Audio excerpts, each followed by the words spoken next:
السلام علیکم ورحمۃ اللہ وبرکاتہ۔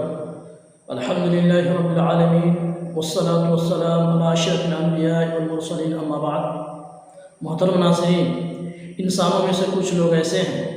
جن کے ایمان، عقائد اور اعمال سے اللہ رب العالمین خوش ہوتا ہے اور خوش ہو کر کے ان سے محبت کرنے لگتا ہے، اور صرف اللہ رب العالمین ہی ان سے محبت نہیں کرتا بلکہ اللہ رب العالمین کے جو برگزیدہ بندے ہیں، جو مخلوقات ہیں، وہ سب کے سب اللہ رب العالمین کی محبت میں شامل ہو کر کے اس بندے سے محبت کرنے لگتے ہیں۔ صحیح بخاری کی روایت حضرت ابو ہریرہ رضی اللہ تعالیٰ عنہ راوی حدیث و بیان کرتے ہیں کہ نبی اکرم صلی اللہ علیہ وسلم نے ارشاد فرمایا، جب اللہ رب العالمین اپنے کسی بندے سے محبت کرتا ہے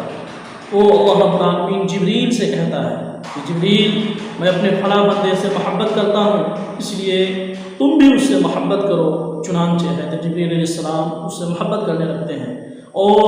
حضرت جبریل آسمان میں یہ اعلان کر دیتے ہیں کہ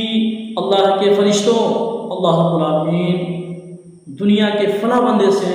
محبت کرتا ہے، اس لیے تم سب اس سے محبت کرو۔ چنانچہ آسمان کے جتنے فرشتے ہوتے ہیں سب کے سب اس بندے سے محبت کرنے لگتے ہیں، اور پھر اللہ رب العالمین کے حکم سے اس کی محبت اور پذیرائی دنیا والوں میں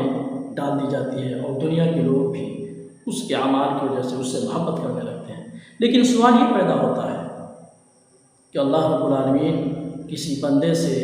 یا اللہ رب العالمین کے فرشتے، یا پھر اللہ رب العالمین کی جو مخلوقات ہیں، کس بنا پہ، کس بنیاد پہ اس سے محبت کرتے ہیں؟ تو اللہ رب العالمین نے سورہ مریم آیت نمبر 96 میں بیان فرمایا، ان الذین آمنوا وعملوا الصالحات سیجعل لهم الرحمن ودا، کہ بے شک جو لوگ ایمان لائے اور اعمال صالحہ کیے، اللہ رب العالمین ان سے محبت کرے گا، اور نہ یہ کہ محبت کرے گا بلکہ اللہ رب العالمین ان کی محبت اور پذیرائی کو دنیا والوں کے اندر بھی ڈال دے گا، کہ دنیا کے لوگ بھی محبت کریں گے۔ تو حضرات ناظرین، اگر ہم چاہتے ہیں کہ اللہ کے فرشتے یعنی زمین اور آسمان سب ہم سے محبت کریں، تو پھر ہمیں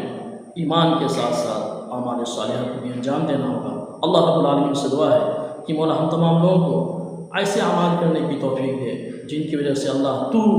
اور تیرے فرشتے اور